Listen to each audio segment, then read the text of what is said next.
Bruchim Abayim. It's Erev Chag, Shve'ey Shel Pesach is almost upon us. And I know what we're all wondering, how can we connect to the special energy, the special opportunity that this upcoming Chag affords us? So luckily for us, Rav Pinkus offers a beautiful Dvar Torah in his Sefer, which will hopefully open our souls up to receive the special energy that Shve'ey Shel Pesach provides us. So the Midrash famously cites that at the Yam, at the splitting of the sea, even a simple Shifcha, a simple Jew, she experienced the greatest revelation, greater than Yecheskel, one of the prophets, greater than any Navi. And so we too, we know that the cycle, that the year is cyclical. And so if that great revelation happened back at the splitting of the sea, then we too can tap in to that great revelation, to at least a bit of that great revelation which we experience at the splitting of the sea. But the question is how?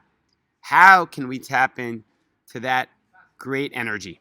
So Rav Pinkus explains that the theme of Shve'ey Shel Pesach is water. In fact, many have a custom to go to the water.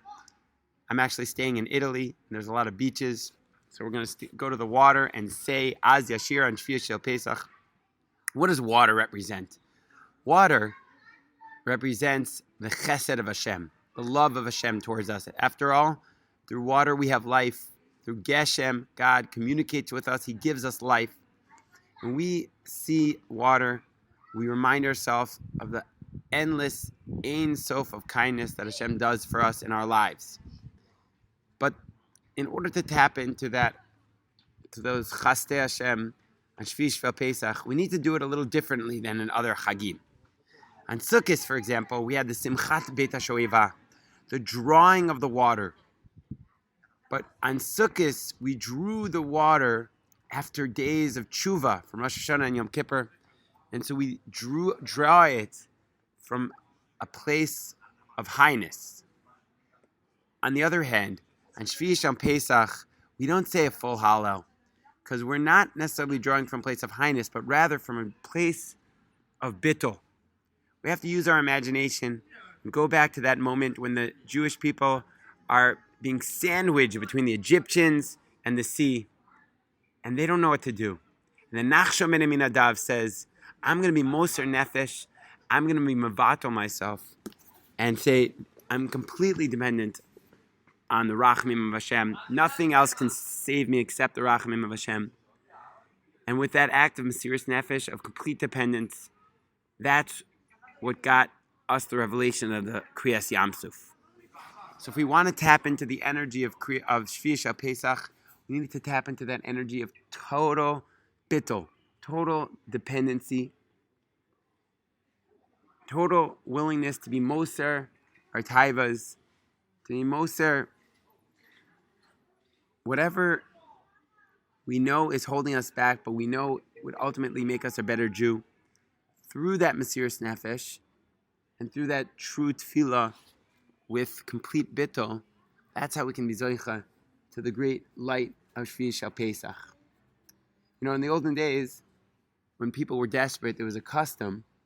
People would open up the Aron and just scream and beg. It was this moment of complete and utter dependency, of realizing there's absolutely nothing but Hashem that destroys, that decides our fate. There's a story that Rabbi David Ashir tells. I've been reading Living in Muna 4 about a certain man who is asking for many years for children unsuccessfully. And he was told to go to a great rabbi. And the rabbi looks at him and says, have you been davening? And the man says, well, what else I've been doing for the last 20 years? I've been trying to have a child with my wife. Of course I've been davening. And the rabbi says, no, but have you really been davening? What he meant was not davening and, I'm going to go to the doctors and I'll also go to Shachris and ask Hashem and my Shema Kolenu. but davening from a place of realizing there's absolutely no other source of my salvation other than HaKadosh Baruch Hu. And he took chizuk from that, and he davened in a completely different way, in a way of realizing there's nothing but Hashem that decides our fate. And Baruch Hashem, soon afterwards, he was zocheh to Yeshua, and he was able to have a child. So that's the type of complete bittul, complete dependency that Shve'ey Shel Pesach is helping us tap into. In fact, the Gemara teaches us that making a parnasa is compared to splitting the sea. Oftentimes, we feel like we're stuck. We have nowhere to go. We don't know who to ask to get that job that we really need. Or maybe you have a job, but we don't know what to do to get the money that we need. Or maybe you have the money, but just the job is not satisfying. We feel completely stuck. And that is a Kriyas Yam Suf moment where we have to realize, as much as we're going to do our ishtadlis and write that CV, jump into the water, so to speak, at the same time, we need to somehow remind ourselves that it's completely dependent on the Ratzon Hashem. And with that mindset, Bezrat Hashem will jump into the Shve'ey Shel Pesach. Our tefillas will be different types of tefillas. Our Ana Hashem Hoshiana will be a different type of Ana Hashem Hoshiana.